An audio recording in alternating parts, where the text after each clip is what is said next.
I'm Vinnie Politan. The subject of my investigation is the drama playing out in real time in Tucson. The abduction of Nancy Guthrie, a case that has everyone wondering, who is that man behind the mask? Was he working alone? Did he even know Nancy? Here's the story. What should have been a quiet Sunday in Tucson quickly became a family's worst nightmare. Nancy Guthrie, 84 years old, mother of Today's Show host Savannah Guthrie, was last seen on Saturday, January 31st at her Catalina Foothills home. But when relatives checked in on her the next morning, she was gone. And something inside the home suggested danger.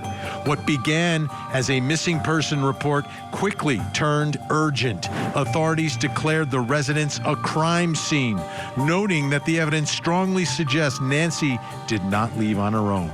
Blood confirmed to be hers was discovered on the property, and investigators say both security cameras and her pacemaker's digital monitoring were disabled during the night she vanished. Now the FBI has stepped in and recovered images of a potential suspect, giving detectives new leads.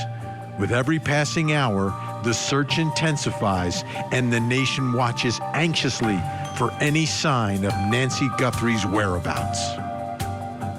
So this isn't a case without any evidence, right? This isn't a case where it's like a complete mystery. Like, there's video of at least one of the kidnappers. If he's working alone, I don't know.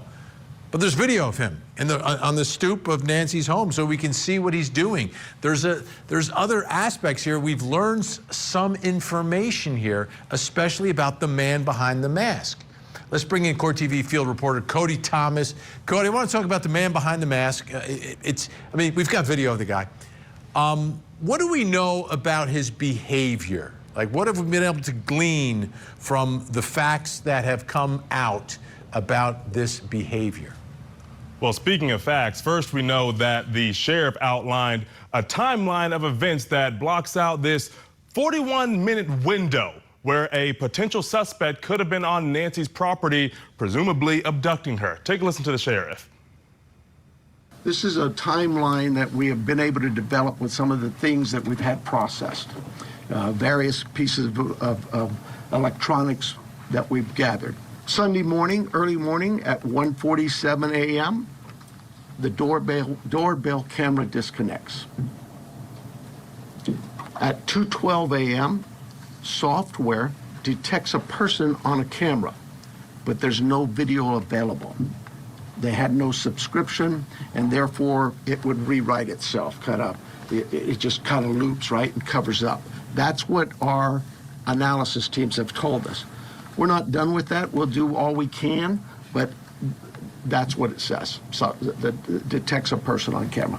Could that be an animal? I imagine that's possible. We don't know that. We just have no video. But we're not giving up on that. 2:28. Nancy's Pacemaker app shows that it was a disconnect from the phone. When you say the doorbell camera was disconnected, do you believe that that camera was taken? We do not have it in our possession. We've not located it. And here's what that doorbell looked like once investigators arrived. You see on your screen here, you can see the spot where the doorbell camera should be, but clearly it's missing. But let's take a look back at that doorbell camera video that thousands of people have already seen now. Let's break down some peculiarities shown by this man in the video as we see him creeping around on Nancy's front porch. First, we see how he's carrying his gun. It's holstered. You see it there in front, holstered but dangling directly in front of him from his waistband. Now, Vinny, to each their own, but I feel that, we've seen enough movies and we've seen enough real-life professionals who carry weapons to know that this isn't the most ideal placement for a gun holster. So then we move along and see where it looks like he brings his hand up to knock on the door, but then it seems like he realizes there's a camera there. We see him with his hand over the camera lens now. So then what's he do?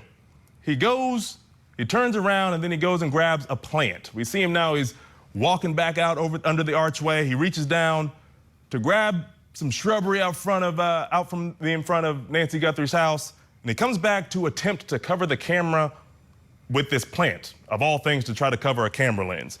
Now, Vinny, we also know there have been several ransom letters sent out demanding money in cryptocurrency as this story has unfolded.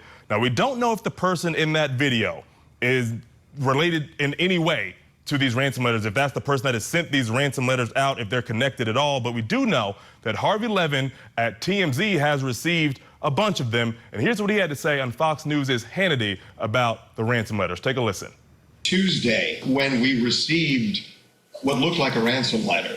And so we called the sheriff's department in Pima, and they took the information, an Apple Watch and a damaged floodlight. What I found interesting, because we knew she wore an Apple Watch, there are pictures of her with Savannah with that watch, but they mentioned where the watch was, the placement of the watch in the house. And that's not something that was out there. And Vinny, here's Harvey Levin also on his own network, TMZ, talking about the nature of another one of those ransom letters. Take a listen to this. This is a highly sophisticated demand involving a form of crypto, not Bitcoin. Now, it is demanding roughly the same amount as the demand letter we received, shortly after the kidnapping, the $6 million demand. The demand graphically describes the consequences if the demand is not met. Now again, it's still unclear if the person in the video is connected in any way to sending these ransom letters, but the FBI has been vehement about the fact that they are taking these letters very seriously. They are, and those are the two different tracks of all of this, right? What we know about at the house and what we've heard about these alleged ransom notes. And that brings us to the first question in our investigation tonight. Is this suspect, the man behind the mask, the person who wrote the ransom letters? Joining me, psychiatrist, forensic specialist, and medical health expert, Dr. Yalda Safai, and clinical and forensic psychologist, researcher, expert on violent crime, and author, Dr. Gary Brucato. Thank you both for being here. So we can observe some of the behaviors of the man on the porch. We have the timeline. And on the other hand, we've got a description of these ransom letters and the nature of the letters, kind of what's in there, and at least one man's impression of the person who wrote them. What are your thoughts, Dr. Safai? Do you think the same person could have done that? The guy on the porch could have written those notes? It's difficult, Vinny, because this is such a high-profile case, and because the person who disappeared, the victim, is attached to a public figure, we're going to have a lot of imposters. A lot of people looking for their 10 seconds of fame, or people who are trying to somehow connect themselves to this public figure, or people who are just, I hate to say it, but are depraved. So we're going to have some imposters. Now, what I saw in this video of the man coming into Nancy's home, he didn't seem so sure of himself. It seems like the letters that were sent to TMZ are very definitive and making high demands, such as, Bitcoin and $6 million in cash, which, they're aggressive demands. To me, this person on the camera just seems a little bit unsure of himself, just based on his body language. He seemed confused a little bit. He went back and forth. It wasn't like he had a definitive plan in place and carried it out. But I just think because of the high-profile nature of this case, we're going to have some imposters. Dr. Gary Brucato, this is some really interesting behavior that we observe on the video, but also the description of the notes is very interesting as well. What are your thoughts about these two different tracks and whether they are, in fact, connected? Well, it's interesting that we heard Harry Levin describe in the last note a highly sophisticated series of demands, so forth. And I don't think highly sophisticated is a phrase that would come to mind when looking at the person on that video. The impression that I have had is that what we have going on here is one of two things. Either there is some kind of nexus between a series of individuals, one who is, let's say, in an analogy, like the cook in the kitchen, and everybody else is sort of serving the food, kind of thing, right? And the guy at the door is like the waiter. He doesn't necessarily know how the food is made. He just sort of is like the person bringing it. And then the other possibility is that this is some sort of parasitic person who is simply capitalizing and who is more motivated by something like becoming attached in infamy to a celebrated person by doing this, or who is simply looking to make a quick buck. But I think there are clues in the psychology that can be glimpsed of the person at the door and the person who wrote those letters, that they are probably not one and the same, may have nothing to do with each other. And if they do, it's just as part of some sort of group that are collaborating in some way. Dr. Safai, what struck you the most about the video of the man on the porch? Oh, he seemed a little bit confused. Like he was trying to knock on the door, but at the same time, he realized there's a camera there. So then he decided to cover up the camera. But if he had known the property really well, he would have known there was a camera there and would probably bring an object to begin with instead to cover the camera instead of going back. So it seems like it's a person who is not that familiar with the property and is just trying to figure it out in the middle of the night. So that's what struck to me.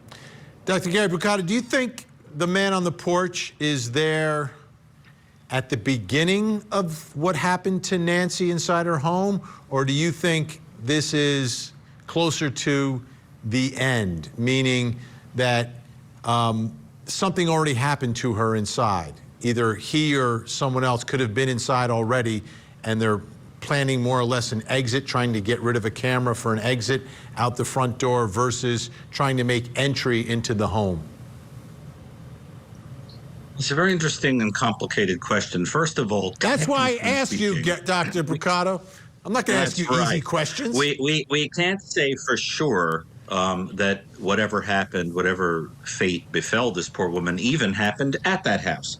Technically speaking, she may never have even made it home, and we can be seeing some staging to give the impression that she was in that home. We don't really know that for sure if you think about it. Just because there is blood, for example, leading from somebody's door to a driveway doesn't necessarily prove that they were there. I am aware of many cases that involve staging that can be really very sophisticated. If we make the assumption, if we take it for granted that she was there, what it looks like is that this is a person who has been sent by somebody who has some knowledge of this victim and her home and her whereabouts and all of that, but who, as I said, because this is more of an agent that is sort of involved and not particularly bright, is going in matter-of-factly with a sort of cool detachment like we sometimes see in people who are a little sociopathic or kind of antisocial, where he's not appropriately anxious or really getting worked up. He sort of improvises in an impulsive, foolish way like we can see in people like that. And what I think is that he is trying to gain access to the home. I think this is before, because the bag that I'm sure contains items that were used in whatever it is that were perpetrated is stuffed and sort of neatly packed on his back and everything. And my guess is what we're seeing there is the pre-stage of whatever it is that happened. I'm also not sure that he's alone. Yeah, that's such a big part of this. Dr. Safai, great to have you on the program. Great to see you. Thank you so much. Dr. Gary Bucata sticking around. Up next, is the suspect wearing a pinky ring? You will not rest. Your children will not rest. In 2021, Dee Warner vanished without a trace. Dale Warner. He's accused of murdering his wife, Dee. Rumors of a troubled marriage spread throughout this small community. She had contemplated divorce several times. Now, after years of searching for Dee Warner, her remains are found on the couple's property. Sealed inside a welded shut storage tank. We're still going to fight to the end to see that she gets her justice. The Hidden Murder of Dee Warner. Live coverage weekday mornings on Court TV. Mommy, if you are hearing this, you are a strong woman. You are God's precious daughter, Nancy. We believe and know that even in this valley, He is with you. This crime has been an act of cruelty that just is like dripping, dripping, dripping every day. It's like slow torture of a family. unreal. Let's bring back in Cody Thomas. Cody, there's been a lot of chatter, and there's, you know, this is all over everywhere, but I noticed a lot of chatter about a pinky ring. What exactly are people talking about when it comes to a pinky ring? Yeah, Vinny, so we know investigators have turned their attention towards this pinky ring that they think the suspect in the doorbell video is wearing under the gloves. Now, we have isolated the image from the video, the area of what we believe to be the suspect's right hand that people are talking about. You see it there, you know, where his fingers are bending. Maybe it's a little lump. Nothing has been confirmed that it is a pinky ring. It could be a wrinkle in the glove. Still unclear. But what is clear is that we know that NBC News spoke with Pima County Sheriff Chris Nanos about this. Here's what was said. It says Nanos said that images of a suspect on Guthrie's porch the morning she disappeared could show the man wearing a ring. Quote, I look at the same photo you look at and I get it. I see it, Nanos said in an interview. I'm going to give that to my team. They'll look at that, they'll analyze it, and we'll see. Maybe it is, he said. And something else we know, Vinny, is that the internet sleuths, they love to get real invested in these stories, so we'll see if this pinky ring thing holds any weight moving forward in this investigation. And it's a great point, right? I get it that you've got hundreds of officers looking at this, but when you have a piece of evidence like a video or something else, you've got millions of people looking at it. And different eyeballs may see things a little differently. Interesting the way this is transpiring. Brings us to the next question in our investigation.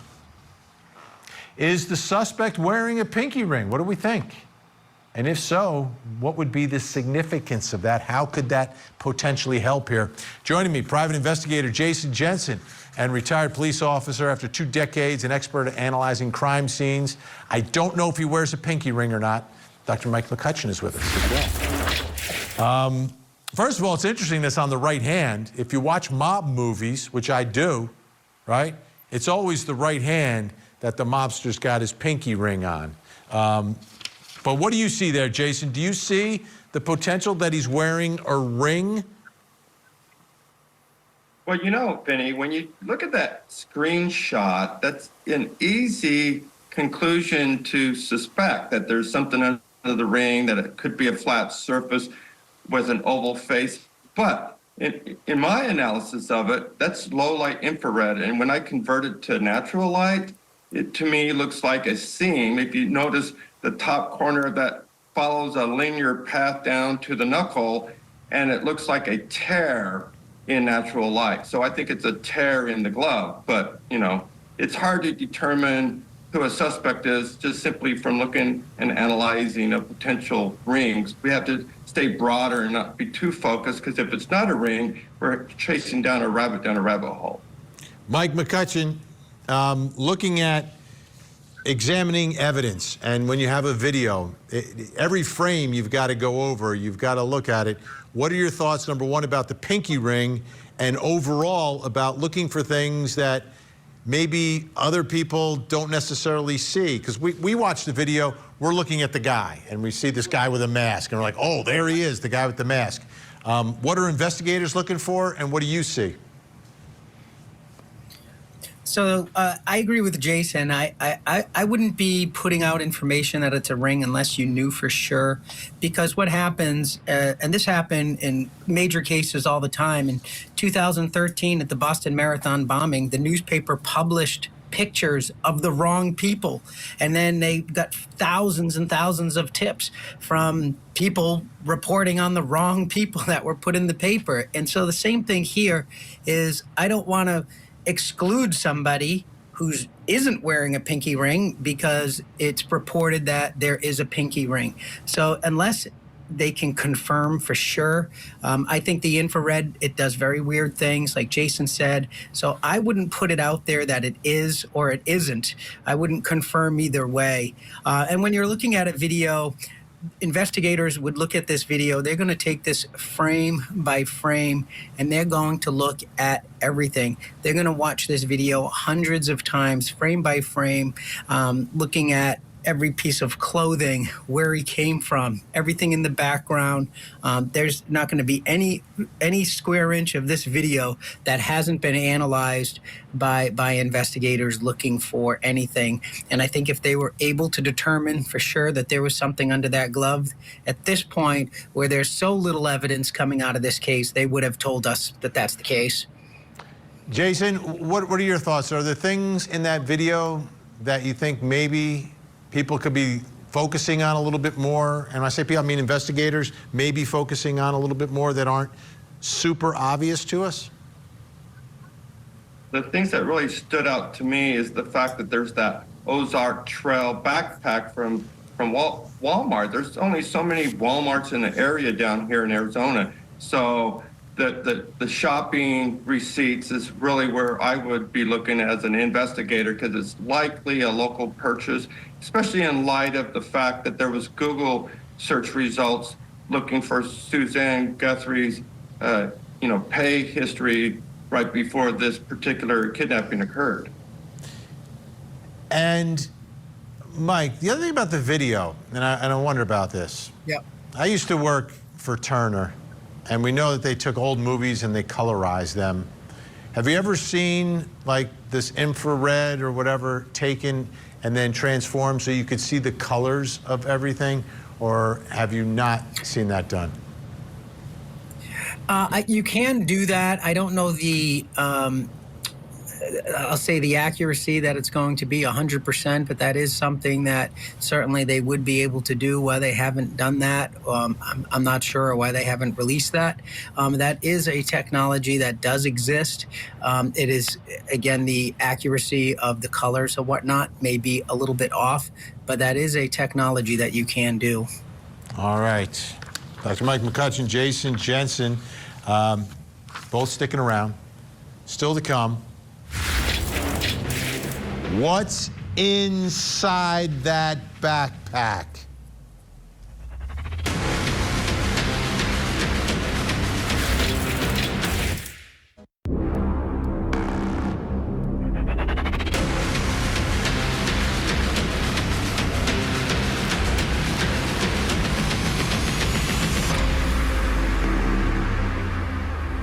I'm Vinnie Politan. We continue our investigation of the abduction of Nancy Guthrie. With every new development, there is renewed hope that she will be found and renewed prayers that she'll be found alive. Here's the story. 84-year-old Nancy Guthrie vanished without a trace from her Catalina Foothills home, leaving a family and community in shock after she failed to appear for church services and relatives discovered alarming signs inside her home.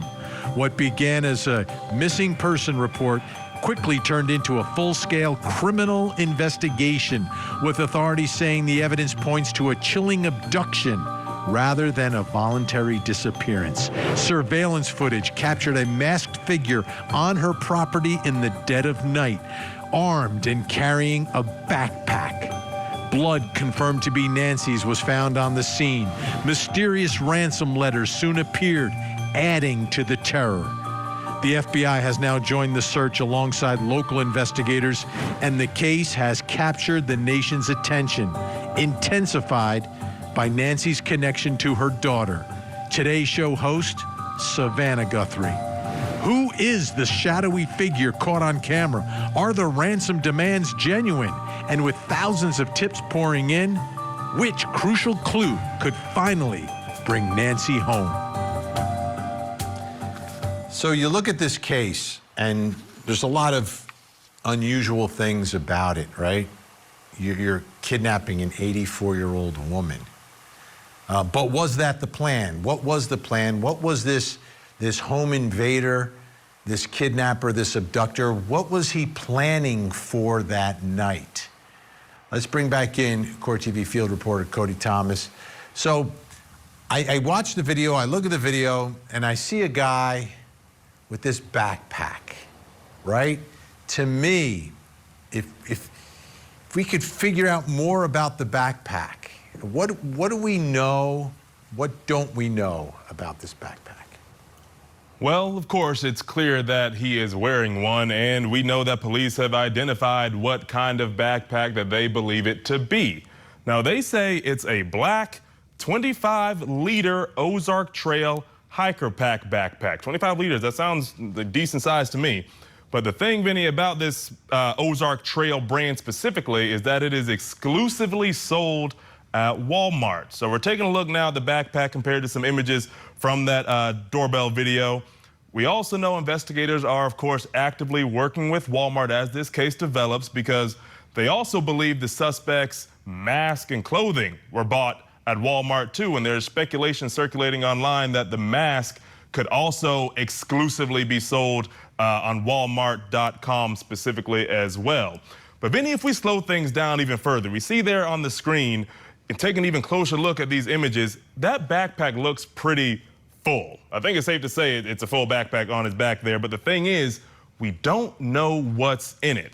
Now, he's not moving very swiftly as we watch that video, which could imply that this backpack is heavy, filled with some things. But again, it definitely looks full. We just have to figure out what the contents inside that backpack are. Absolutely. Well framed, Cody. Takes us right to the next question in our investigation. What's in the backpack? Like, if you knew what's in the backpack, to me that would tell us exactly what the plan was, what this was all about. Still with me, forensic psychologist Dr. Gary Brucato and retired officer Dr. Mike McCutcheon. Dr. Gary Brucato, what are your thoughts? It's a full backpack that he's got, so he's planned something here. Well, part of the problem is that currently it's unclear if this was an abduction that went haywire, it was an abduction that worked out, and we have a living victim somewhere, or if this was a homicide that is being made to look like some kind of abduction. And the reason that that's essential here is that it would give us an idea what was in that bag, which of course is, filled with everything that would be necessary to do whatever one was planning. My sense is that one thing that is certainly in that bag is some sort of cloth tarp or a sheet that would be necessary probably for the movement of an individual living or, I hate to say, potentially deceased. That is a method, for example, that is commonly used by hunters, where you're able to lift a heavy animal by lifting a sheet. And I don't necessarily think that that's something that one could do alone. I know that Ms. Guthrie was about 5'5" and about 150 pounds. I can envision that that's something that at least two people would need to sort of lift together, that weight. But my sense is that there's some sort of cloth in there and items that would be necessary for an abduction or the removal of a person, like that, a tarp.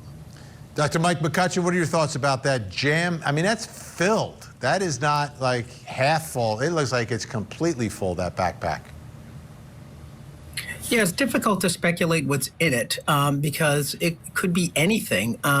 It tells us two things. More of there was some plan to go in because it is filled with whatever items that person needed to commit the crime. So there was some pre-planning. It tells us that. I also think that it shows, and there's lots of discussion on whether this was someone who is more skilled or professional or if it's an amateur. I say that if you're trying to abduct someone in the nighttime and you still have the reflectors sewn into your backpack, that would show that is an amateur doing it. So there's more to learn from the backpack, the psychology, and I know Dr. Gary agreed with on this. Is you can tell that this was more of a plan than something that they just happened to roll into. So whatever's in the bag, it could be changes of clothes, it could be weapons, it could be anything that to perpetrate the crime.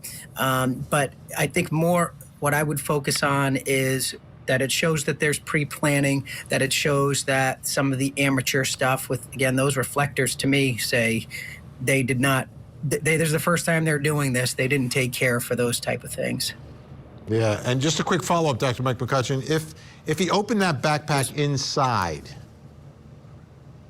what are your thoughts there about being able to recover something that may have been left behind from this individual? That's a good question, because if they open something and they're taking anything out, Locard's theory, every contact leaves a trace. If they're putting that backpack down, they're taking something with them on that backpack or leaving something behind. And if they're taking anything out of that backpack, the same thing. They're leaving something behind, whether it be a change of clothes, maybe there's something to cover her up or cover her face so that she can't see where she's going. Whatever it is, there's going to be a transfer of some sort. Every contact leaves a trace, and so whatever is in there, if it's taken out inside, it's going to leave something behind. Whether we have the capability to detect it or not is questionable, but it is absolutely every contact leaves a trace. And Dr. Gary Bricado, on another note, the dangling gun, which is in plain sight. If he's inside, you know, she's going to see the gun there. What are your thoughts about how he's carrying the gun and why it's visible? I mean, I think that the whole thing screams of a kind of amateur hour, that this is an individual who hasn't really had much experience with using firearms. I mean, for example, has been pointed out in several places, the holster doesn't even match the firearm. The way that it's being held is sort of silly. So I'm not so sure that it was anything other than just not really knowing how to properly do it.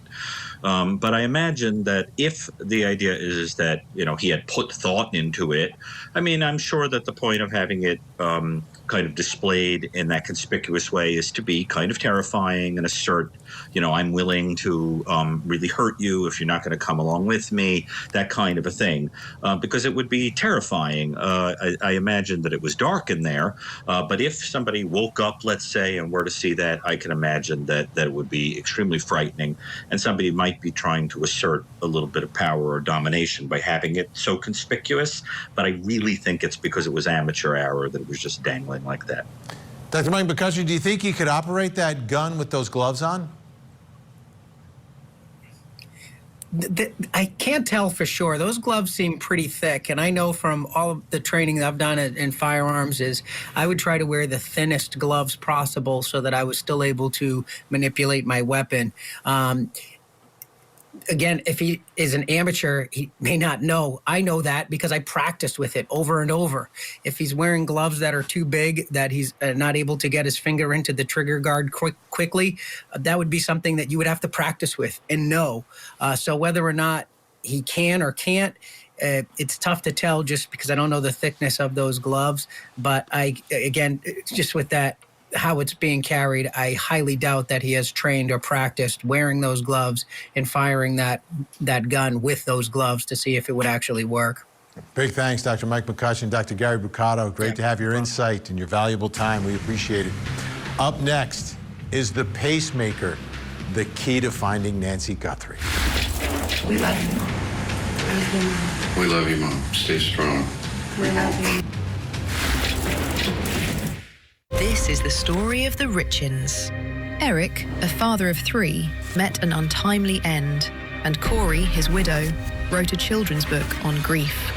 She's also charged now with his murder. He was faced with betrayal and terror. I know her innocence. Is their story a tragic romance? Or a twisted tale of grief? The truth will come out.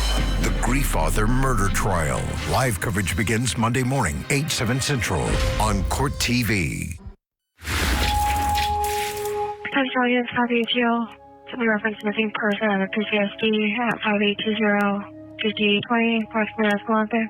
To be referenced Nancy, a white female, 84 years of age, 5'2" medium build, Pineapple blue, wings after 2,200 hours as of yesterday.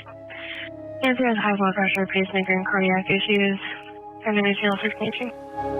Cardiac issues and a pacemaker, big part of the story and a big part of what is so scary with 84-year-old Nancy Guthrie being taken. Let's bring back in Cody Thomas.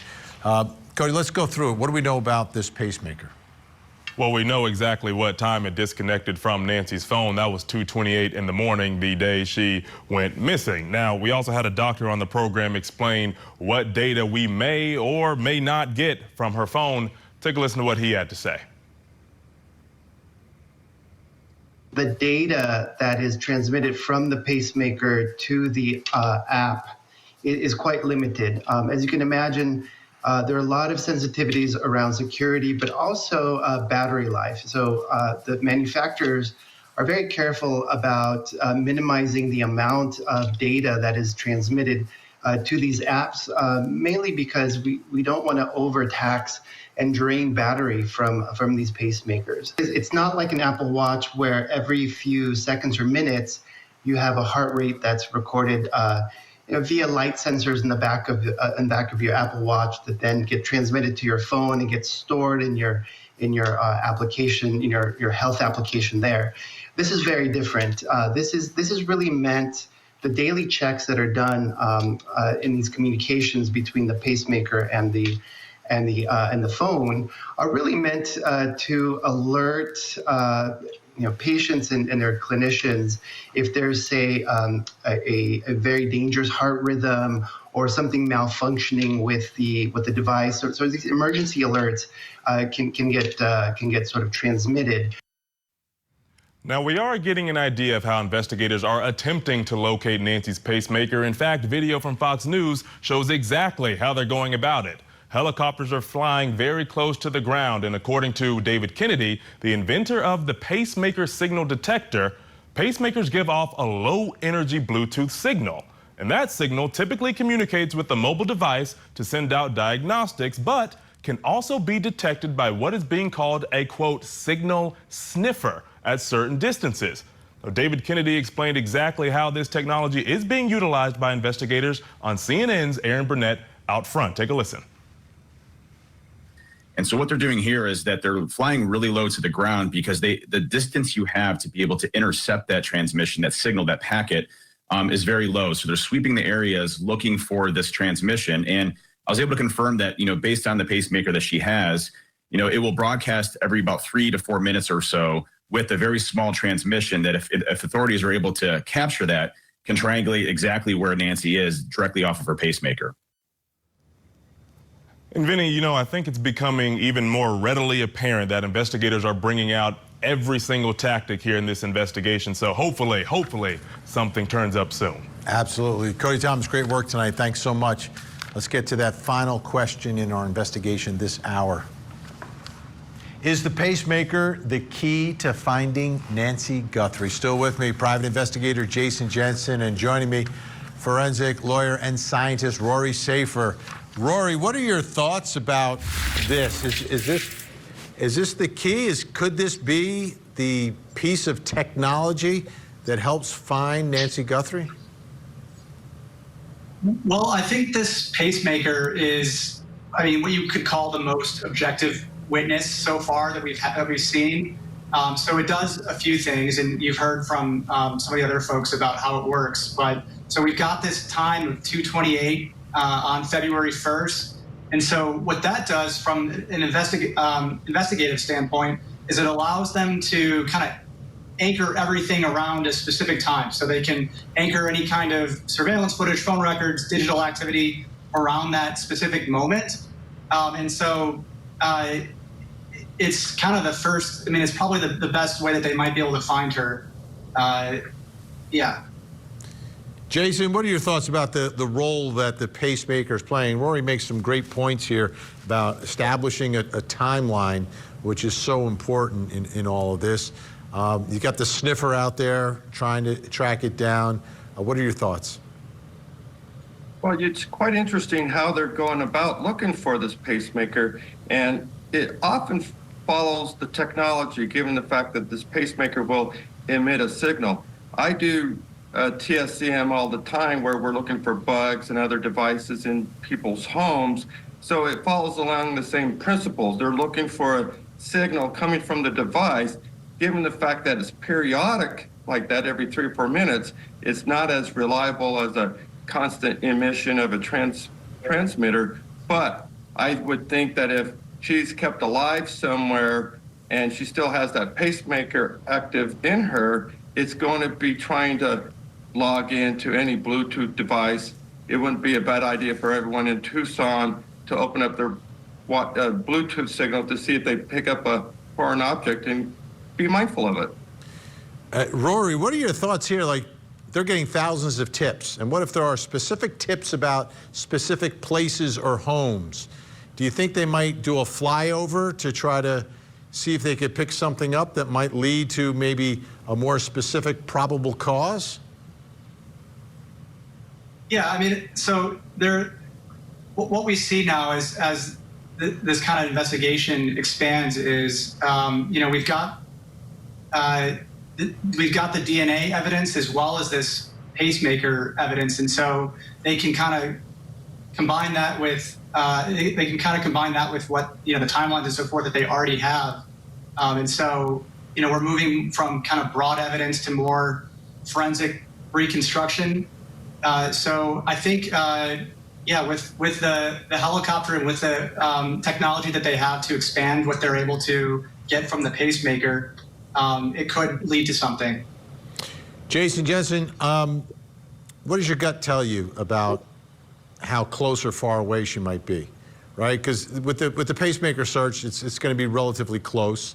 What are your thoughts here? Yes, the pacemaker is low energy, so it has to be within a certain distance from a device to connect. So I think from the developers, they should get an idea of what the radial distance is from a particular device is. Then you have an idea how close you have to be to register that into your signal detection equipment. And I think that's probably a wise thing to share with the public. And just to follow that up, Jason, do you think whoever took her has kept her in the Tucson area, or do you think she could be far away? Right now, we have no reason to believe she's out of the area, because to do so, there's going to be spottings of somebody, being, whisked away in a vehicle or something. So I would think that she's still in the local area myself. Rory, what are your thoughts of confidence here? And I'm asking a lot of guests this question, but how close do you think we are here? So we've got this, again, pacemaker. It's objective. It's going to show what it shows. And then my understanding is the DNA from the glove.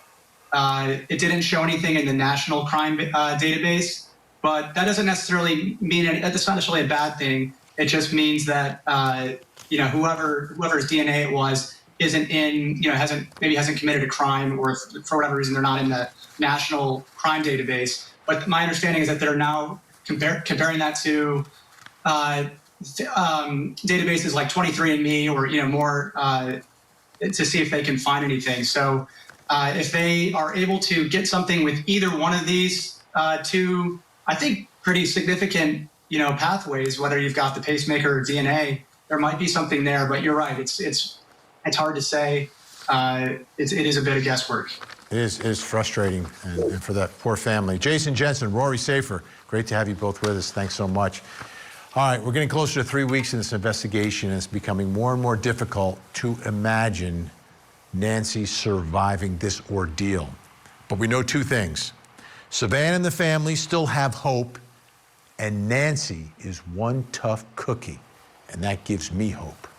I'm Vinnie Politan. We'll keep digging for answers as the investigation continues.